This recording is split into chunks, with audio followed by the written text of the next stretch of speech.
ngicabanga ukuthi bongazi wenza umsebenzi ongawazi uyibhari nje la kulento ubona wenzalani awazi mhlawumbe iqiniso ukuthi vele ufakwe nje uyimfama ungaboni ungazi lutho ngomsebenzi ngokuthi ufune kwenze kanjani mhlawumbe kungenzeka kodwa akusiyinto engaboneka leyo ukuthi ungasebenza ungazi kanti okwesibili mhlawumbe hayi buwazi kahle iboshiwe lento ukuthi hayi sizothi senze kanje. Okay, Bob. Good day. Look, South Africa is loving you today. They say you've got character. What do you have to say about that? Well, that is in me. Believing so, I have retired from being a coaching officer many years ago. But because it's in me, I've been willing to do it. But as somebody who is retired, you find that I could not be accepted in other areas until this opportunity arose. And I was called in, and I said, hey, Mr. Kabinde, do it to the best of your ability. And I hope I have. You did. You actually did.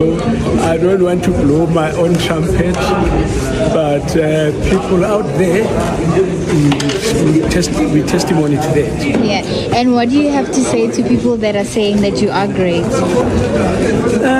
I take it you learn every day and continuously. So I will say yes, great, as if I've reached the threshold of being great. I can learn and still do better, I presume.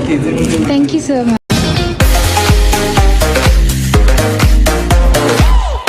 Everyone, welcome back to Sunny Live Train. Thank you so much, guys, for tuning in. Well, guys, I'm back again. The Mzansi trending stories, and I'm like, guys, sikhuluma ngale Thombe isitrendayo noma sikhuluma ke ngale ndaba ke etrendayo indaba ke ka-interpreter weMadlanga Commission yayizolo ubaba ke uVusumuzi ke uNkabinde guys uyatrenda abantu bamthandile kakhulu baya comment ukuthi hayibo ayisikubona konke kodwa cha uinterpreter bo hayibo waze wayishukumisa ke iMadlanga you could even see guys naye ubaba Madlanga ukuthi ke ubehleka umbona ukuthi uyachazeka ngalo interpreter ke o interpreter abaye bathi ikubona ngazi ukuthi ke uagainst ulokhunjani uagainst ke iwitness indlela soyise interpreter ngakhona mayibathi iwitness igrilwa ka-2 if igrilwe ngeEnglish iphinde igrilwe ngesiZulu by ke uinterpreter. So guys bamthande kakhulu ke bakithi ubaba ke uNkabinde baya poster inkundleni zokuxhumana uyatrenda kakhulu ngize ngabona ke nentodakazi yakhe ke iposter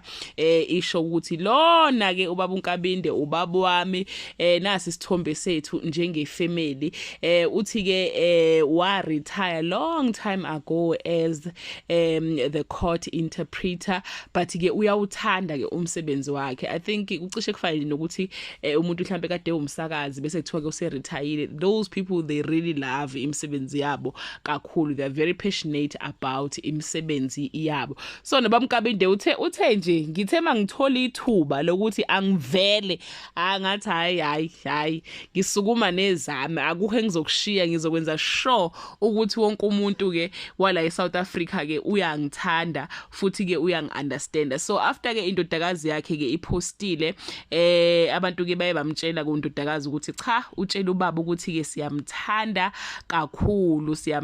kakhulu baba wakho waze walenza ke usuku lwethu. So guys, yeah, that bring us to the end of this video. Do comment below ukuthi ke wena umthandile interpreter wayizona noma ukhona omunye interpreter, because wow, we do have o interpreter and bonke bakushiya umangela. Ukhona omunye kade interpretela ke ungizwe Mchuna, I think it was icala la ngo 2021 lebhelu zokuluthwa owekade interpretela ungizwe. Hey nawe interpreter bo, but lo ayengathi uyayithatha ke ikhaphu ke ubaba ke uNkabinde. That bring us to the end of this video. Do leave your comment below and share your opinion. Bye.